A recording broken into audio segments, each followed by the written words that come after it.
But AI is one of the most polarizing things that has come around in the last, well, in our lifetime, as far as technology trends. Bringing in of electricity into things is the same kind of paradigm that I see us doing with AI. I just told the story of the Rural Electrification Act of 1936. And if you put AI in the organization the right way, it's almost going to move everybody up the rung one step.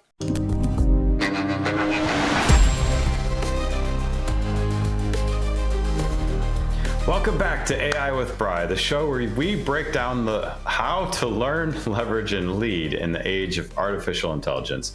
I'm your host, Brian Denstead, and every episode we explore the practical, human, and strategic sides of AI with people who are helping shape the future. Today, I'm excited to sit down with Mark Hinkle. He is a leader who has spent years at the intersection of emerging technologies, open source innovation, and AI-driven transformations. He's the co-founder of All Things AI and also helps lead artificially intelligent enterprise networks. So that's a mouthful, Mark. We just say the AIE network is the AIE network. Yes. Well, Mark has a strong passion for this and a unique ability to take complex shifts in tech and translate them into clear, actionable insights. So I really look forward to digging in on this conversation with you, Mark. I appreciate you jumping into the show with us. Thanks for being here. Well, thanks for having me, Brian. Let's just kick things off with learning, because I think we're all still learning so much about AI. You've been deeply involved in so many components of this. I know we got to geek out a couple of weeks back and talk about this just surfacely. What is something you've learned recently about AI and something that surprised you or shifted some of your perspectives on it? You know, the thing that has surfaced more often lately that I'm just, I guess because I'm steeped in AI and all in, when I find people who are resistant to AI and, you know, largely they're not super deep in tech, and otherwise others really are, and they have a moral or, you know, social objection to AI. So it's just the amount of people that are resistant to this technology trend, which, you know, I was early at the internet. I worked for one of the first international service providers, and everybody was all in there. Cloud, we were all in. But AI is one of the most polarizing things that has come around in the last, well, in our lifetime, as far as technology trends. So I think that's the thing that I've been surprised by more than anything else. It's so true. Like, I mean, I know the internet shook things up in a big way, but I felt like we were all open to it and seeing where it could go to connect us. And like, you know, teaching people how to use Microsoft Word. Like, I've been looking for things throughout my 30-year journey to help correlate it to, but I found that the only way to really help educate people is to like go back at the advent of electricity. Like the bringing in of electricity into things is the same kind of paradigm that I see us doing with AI. Would you agree? Or I just told the story of the Rural Electrification Act of 1936 at an AI meetup this week. And, you know, just to summarize it, it was back when electricity came about, the urban areas got electricity. And those people got longer work days and longer activity days. There were street lamps. There were lamps in their phone, in their homes. They could work past sundown and things like that. And the cities had a big advantage over the country. And then what happened was in 1936, as part of the New Deal, they started rolling out the Rural Electrification Act because the rural areas were being left behind. And I think that's the real risk we face today is, you know, if you choose not to participate in AI or adopt it, I mean, that's your prerogative. But I do believe, especially for business and even businesses that are not traditionally technical, you'll get left behind if you're not leveraging the technology in an appropriate way. The problem is that people don't see a path to the appropriate way, because right now there's so much hype. You know, you turn on the news or you pick up a newspaper and it's like AI is everywhere, but it's not codified into a way that you as a, you know, an HVAC repair company or as, a more brick and mortar kind of store can consider how that's going to be helpful, but I think it will be. Oh, it will be immensely helpful. And I was equating this, like I was shocked. I ordered a new pair of eyeglasses, and they've got the corner on some exclusive brands, and I wanted this one exclusive brand. But the store's been owned by the same guy for years and years and years, and he doesn't have any computers. He still writes receipts by hand. Like he's got so I say, like, if you're in a niche, unique market and you don't have to change, like you don't need to go on the AI bandwagon. But I do think 80 to 90% of all businesses have to figure this out. And you and I are trying to help lead that awareness and awakening. That, like, the thing that I equated it to with the electricity was, like, those light bulbs came out quickly and helped people stay later at work if they wanted to. But it took years after that for the machines to come into the factory to replace the humans in some fashion or make the humans faster. And that's what we're just getting into, 2-3 years after OpenAI launched, is we're going to get to bring these machines in to workflow optimization and all the stuff you and I get to do on a regular basis, right? Do you have some thoughts there? Yeah, actually, I read an article in this last week called the Unsexy AI Revolution. And, I grew up in a rural area and I put myself through college doing, construction tasks.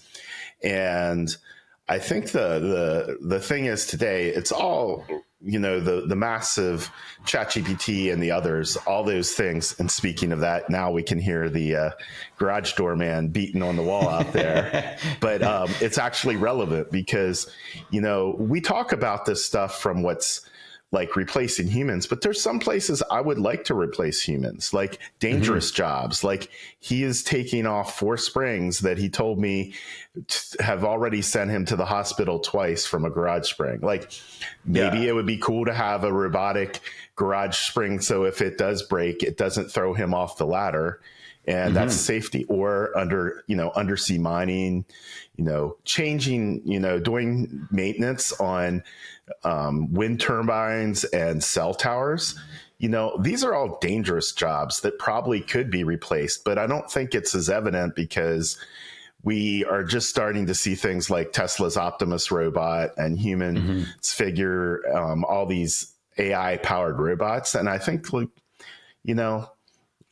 growing up in an agrarian county where everybody was farmers or orchardmen, there's a lot of jobs I don't want to have to do with people.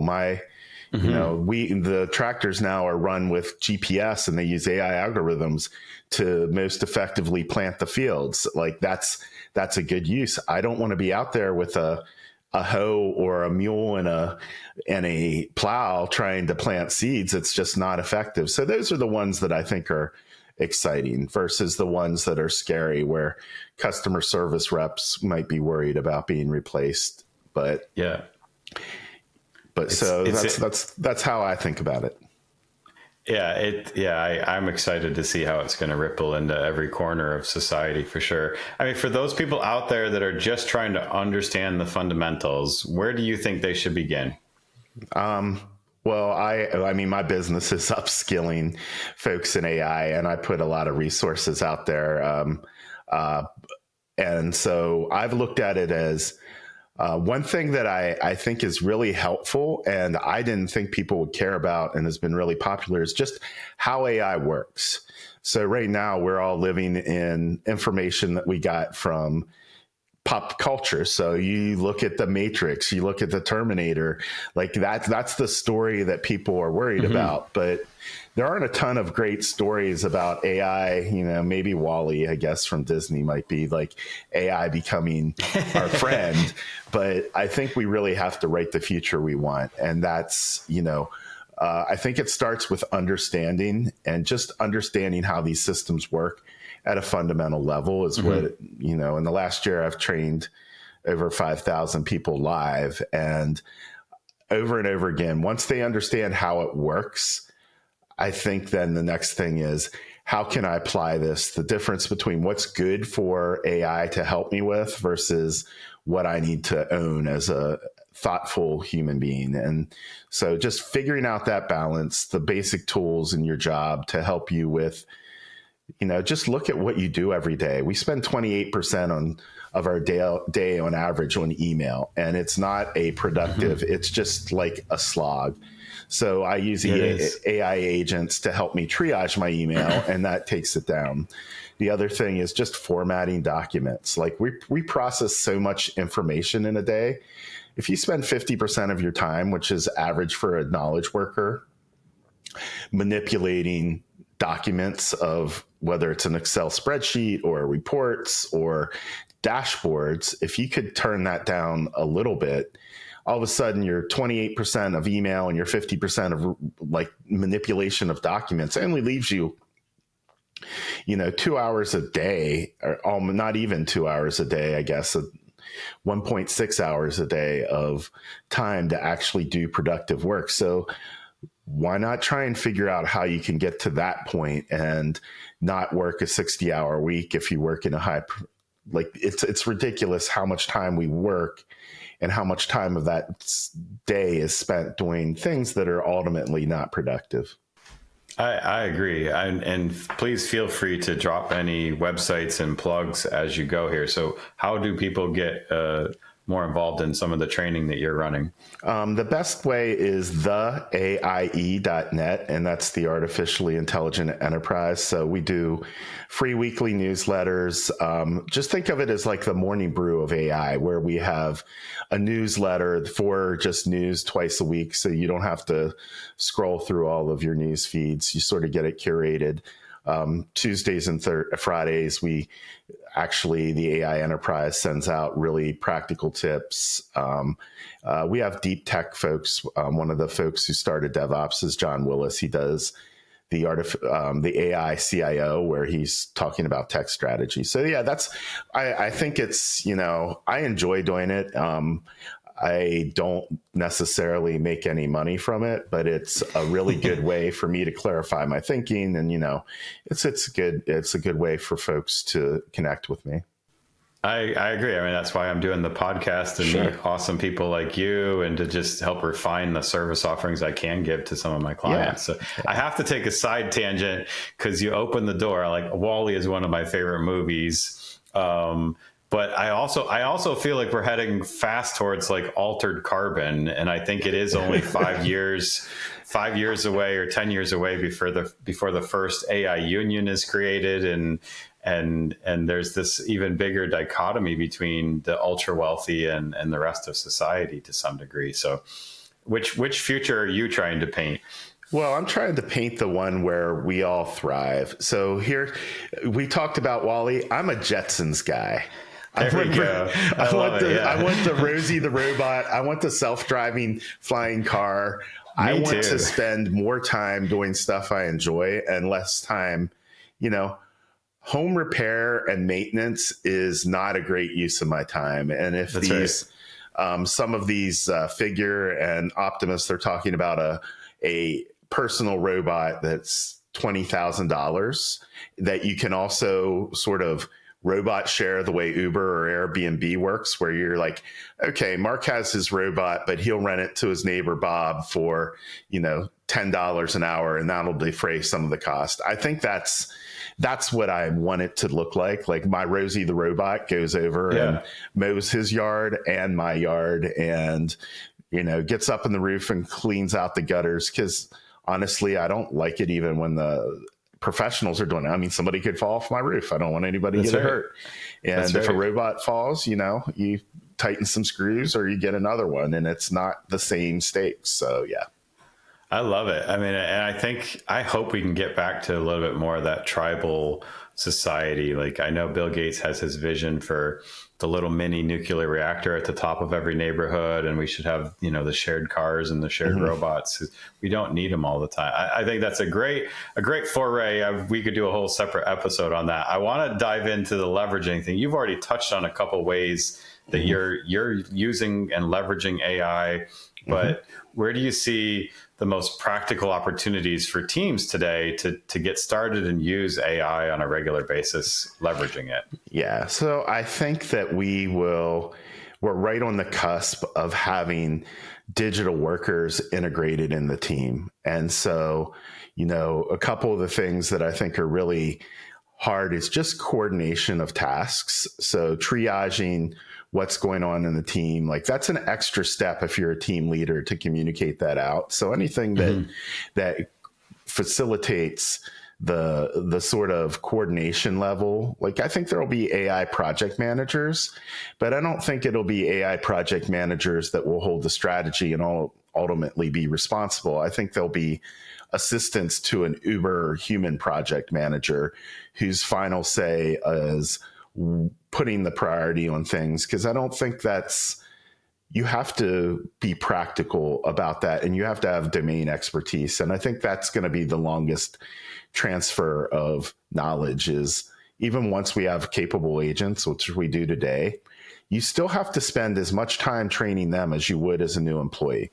Maybe a little less, because usually they get it right a little quicker than the average human being. But, sometimes they don't. And then you really have to go figure out and say, I got to give you a very explicit example of what a proper status report looks like, or what the conventions are for our emailing, or what reports look like in my organization and which ones need to be done. So I think it's that's the leverage that we'll get is in these digital employees that are really, really basic task workers. And they probably, some people I think look at it like we're going to have this Uber agent that just does everything. Sort of like people are looking at ChatGPT and they're amazed at like how good the answers can be the first time. But the more you look at it, you're like, it's probably 80% there, but I never can cut and paste something from ChatGPT into something else without editing. And so I think that's where we're going. I agree. It's super interesting to see all the different ways you can explore it. But I did have that conversation with another team just this past week that we're just going to loop in the AI bot into Jira or whatever tool set you're using, and assign those tasks and they'll run with it. I'm curious, like you get to see so many things as you talk to people. What are some of the common mistakes you see organizations making when they jump into AI? Number one, they buy the technology before they upskill their people. It's just, it's really easy for you to add Gemini access or, technically OpenAI, but Microsoft Copilot to the Office suite. So they have these Office suites, but they don't provide the training. And honestly, the Office suite, the integrated Office suite experience is not great because they have a legacy. Like if you try and use Copilot in, PowerPoint, it has to work with inside of the Microsoft native interface. It works better in the web interface. And I feel like Gemini works better in the web interface because there's lots of tools that can integrate with web much more easily than, I guess it's like the object-oriented GUI for Microsoft. So that's, that upskilling is so important. But it's easy to add a checkbox and write a PO. It's hard to upskill 1,000 or 10,000 or 100,000 people.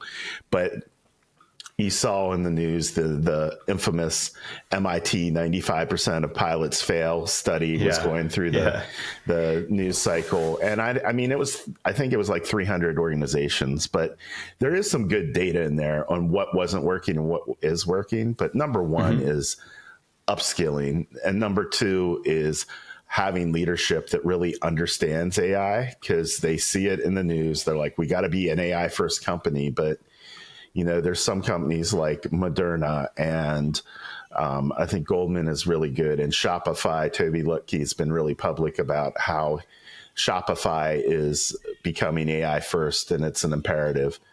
So I think the ones that take control and lead from the top and know what it means are doing well. The ones that see it on the Harvard Business Review and just say we're going to be AI first and not really have a good understanding makes it really hard for the company or organization. It could be government, it could be education for them to succeed. And it's a beautiful segue into this leadership component. It's my favorite part of the podcast here, because the leadership is so strong. And what I see with the fast pace that we're all driving at, and I don't know, almost every person I speak to who's really trying to embrace this and run after AI is doing exactly what you said. And they're working more than 40 hours a week. They're working 50 or 60 to try and stay on top of it and on the cutting edge. And I feel like, I don't know if it's something we're missing from being in the office together way back when, like we're missing the water cooler component or the expression of some of our failures or ways we're stumbling through AI, because it is brand new for everybody. What do you think our leadership teams should be doing to help foster the celebration of those failures and the learning and the little things that need to happen in order to properly embrace the tools, like you said? Well, the first thing is, and this isn't practical for everyone, but the ones that are being successful are the ones where the leader is actually learning how to use AI alongside the people that he's mandating learn AI or she. And so, for example, I mentioned Toby, who founded Shopify.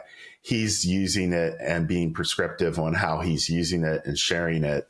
And I think that makes him more knowledgeable and what makes a better decision for where they can go. For example, what I tell so many people is that, the easiest low hanging fruit is just use it in your office suite. And I don't think that either Google or Amazon or Microsoft has the best implementation of AI in general, but for the office suite, it's the most tightly integrated and it can give you a big bump with relatively low lift. Then once you do that, then I think the problem is people tend to pick big projects as their pilots. Yeah. And that's the problem is, we have well-defined processes and understanding of how to implement a cloud project. So if you were an e-commerce company or you're doing a new app, we know how to scale that out. There's plenty of design patterns out there. There's plenty of tools to make it easy. When it comes to AI, that is not nearly there aren't best practices that seem to be pervasive. So you look at things like, do we do a big $20 million ERP project, or do we build a competency in our people knowing how to use AI agents and giving them a good framework for that to go beyond what they do normally? So, data, like right now, we only use about 60% of our data is only used once, and 91% of it is unstructured. So the only way in the past pre-AI to do that would be to hire more data analysts. But if you can, train some agents to do that, you could all of a sudden have a team of data analysts surfacing insights that you never could get before. And that's an example of, we already have something. We already have one data analyst and he could be busy for 1,000 years. So maybe we take that person and train 10 agents to go through and really do the same kind of job and still have him or her as the human in the loop, auditing the results. Yeah. I mean, I see that as leaders need to realize that, in my opinion, if you put AI in the organization the right way, it's almost going to move everybody up the rung one step. Yeah. Like AI can help at that lower level in a lot of ways and let everybody be the manager of some AI bots to do X, Y, Z and those angles for sure. Yeah. I mean, it's one thing to make the CEO or the C-suite 10% more productive using AI. It's another thing for them to understand it well enough so that they can make 1,000 people 10% more productive using AI, because they have a a reasonable understanding. And I'm not advocating that they all become AI experts, but there are a lot of things that I was a former startup CEO and an executive at a number of public companies and startups as well. And the things that I could have delegated when I didn't have the resource to an agentic process are too many to mention. That's now, right. The other problem is that for that to work well, you've got to invest the time in training. Like to this point, I use agents, but I use a lot of I break them down by tasks and I could chain them together. So I write newsletters. And I think people don't have a good understanding of how their sausage is made. And so I think that the number one skill that you need is just to be able to break down a workflow into discrete tasks. So, and I like to use the example of a newsletter because people sort of can get that. Like you get the end product is an email that's a newsletter, but what you do is you have to research. So there's a research agent. You have to copyright. So there's a copyright agent. There's an editor that is an editor agent that makes sure it has all the right conventions. There's, a proofreader and, there's a graphic artist. So I use all those things. Have separate agentic processes for each one, but each step I take one and I'm the gatekeeper at each step because AI will be really good at a lot of things, but the three things that it will not be good at is empathy. It will be faked. Brand and reputation. It will have a reputation, but a trusted reputation for advisory is probably not going to be from your Oracle from Oracle. It's probably going to be the person who's AI savvy, who understands your business and can explain that. So you and I both provide services to our customers. They're fine with, I got this from Claude and ChatGPT, but they're not going to hold Claude and ChatGPT accountable. They're going to hold Brian and Mark accountable. That's right. And then that's right. The final thing, and this is the what you really were asking is, I think that the thing that's really important is taste and judgment. So, AI by design is going to give you the mean. It's statistically, if I say show a picture of two guys chatting on a podcast, it's probably going to be two middle-aged white guys, which seems to be every one of us has a podcast now. So that's probably the most, right. And they're probably going to have their logos in the back like we both do. And that's it's very stereotypical. And that's cool because that's understanding the concept. But if I want to be the number one podcast, I'm going to have to differentiate. And that's where the human comes in and says, I'm going to take this AI stuff, which gets me 80%, and I'm going to make the 20%, which is comes from human creativity, judgment, taste, etc. I agree. You nailed it. And I have to say, you triggered two quick thoughts in my head. One of my favorite interview questions is, help describe how to make a Hershey Kiss or help describe how to make a peanut butter and jelly sandwich. It's those favorite videos on YouTube, right? The teachers asking the kids to make a peanut butter and jelly. If they don't break it down well enough, then, that's a key skill that we have to teach more, how to break down the problem into those discrete small steps. So, I will say critical thinking is probably the skill that we really need to cultivate going into AI. So when people who have college age kids say, should I send my kid for? I'm like, I don't know if I would send them for, IT skills anymore because it moves so fast. But if you decide that it's the best thing to go to college, you really want to do it, go for philosophy, because philosophy is going to sharpen the muscle that you can't sharpen, that AI will not replace. That's right. And it's interesting because my last big question, and I just give you this anecdote because I've noticed it on this podcast, right? I've got some things going on in the background. You've got some things going on. We're humans here. This isn't an AI generated podcast. The beautiful thing about humans is we are still recalculating and rethinking every single microsecond as we go. And we throw in that little flavor of you've got the garage door guy in your house right now, whatever, and I've got the screaming kid running around a little bit. So it's just like we're dealing with these other things that the AI doesn't deal with, doesn't have to interact with, but gives it that authenticity. So my last question is really about like, what do you see? It's the threefold thing of like the ethics of AI, the governance of rolling this out as leaders, and then the authenticity question that's popping up on a regular basis when all the AI slop is being thrown at us on a regular basis. Like, what's your thought process behind how companies and leaders should be rolling out those three main components of AI thinking?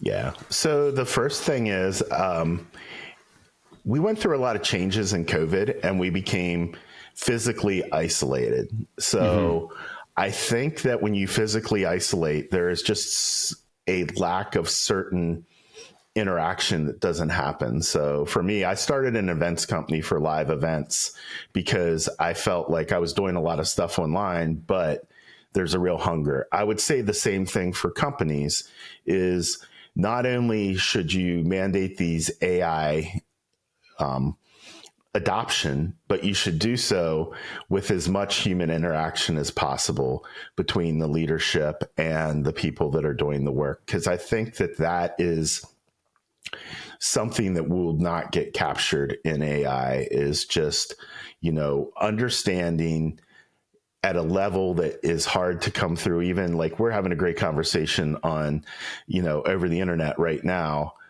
But I think that we need to really understand like the little bits that you can't get, the nuances of a live interaction and things that we don't do when we're there. So that's, number one is invest in not only the use of AI, but the use of AI while people are doing live, natural, human-like things. I think that makes it more palatable for a lot of people who are in that earlier camp that are not adopting it as well.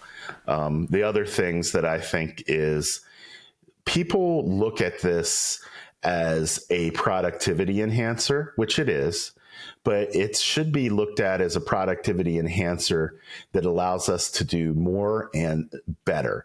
And when I say more, not more of the same old stuff, but more in the sense of we all have these things that we think would move our needle, but we can't do it because we're spending 50% of our time reformatting documents, 28% of our time in email, and we only have a limited amount of time. So imagine if, sure, you got a 10% bump in your customer service capabilities, but the real thing that would move your needle is that'll move your needle in the fact that it'll save cost, but everybody's going to have access to saving costs. So what's going to have to be your differentiator? Better.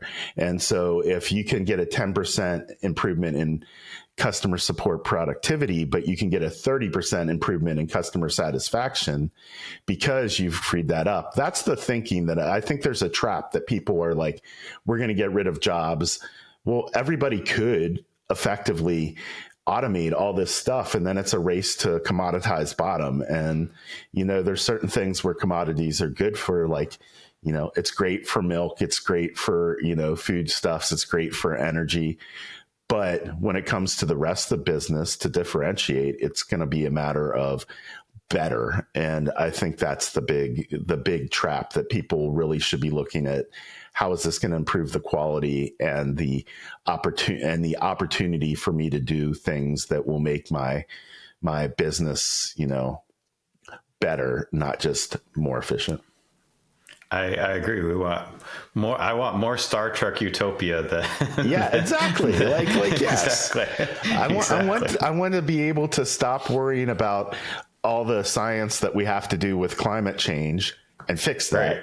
And then go on to creating the transformer and the, warp speed to Mars and all of those other things. Or, like, it's the only reason we work a 40-hour work week is from a legacy of over 100 years ago at Ford, is sort of, the way that we do education and the way that we do today is a legacy, like, construct of how we did it. I would much rather see kids spending less time on school because they have personalized learning paths on the basics and allow them to work at a level that gets them more successful, whether they're in, elementary school or college, is how much time do we waste in a framework that is not, I had 1,000 people in my calculus class in college. It was not an effective way for me to learn. That's right. Same thing in, schools. There's really bright kids. They might have a learning disability, but it's hard to have a teacher that can spend enough time. But if they have AI tutors complemented with the teacher, they're going to do better. So that's the way I look at it. You're seeing lots of that come out. I absolutely love that. If I try and summarize what you just sort of said the past couple of minutes, I think we're guiding leadership as this steady guide through rapid change. And we're trying to drive in on clarity, empathy, helping people move forward with that confidence. I don't know. Awesome conversation. Yeah. That kind of brings us to the end of the conversation here today, Mark. So I want to say thank you so much for joining us. Really appreciate your insights on the AI leadership and a lot of clarity on what's moving at such an incredible pace. Tell everybody one more time how they can get in touch and maybe when some of your next in-person trainings are happening. Yeah. Give us the lowdown. So the best place to stay in touch with me is the AIE.net, where we publish our newsletters every week. LinkedIn, I'm Mark R. Hinkle. And then the community events, which we do mainly in the Research Triangle Park of North Carolina, but we do them all over the place, and we do a lot of virtual, is allthingsai.org. I love it. I will make sure those links are in the show notes. Thanks again, Mark. For everybody listening out there, thank you for being a part of the AI with Bry community. If today's episode sparked something for you, it would mean a whole lot. If you followed the show, left us a quick review, or shared it with somebody new that's exploring AI and how it fits into their world. Again, you can connect with Mark on his LinkedIn at his couple websites that will be linked in the show notes here. Again, I'm Brian Denstead. Thanks for spending your time with me. And remember, the future isn't going to wait. So learn, leverage, and lead.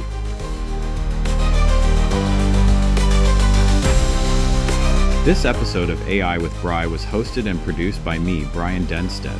Produced with help from Nancy Velasquez and Kelly Lopez. Video by Leo Moralina. Sound AI generated. Find us on all platforms at AI with Bry and visit ai.bry.net for more. Learn, leverage, lead.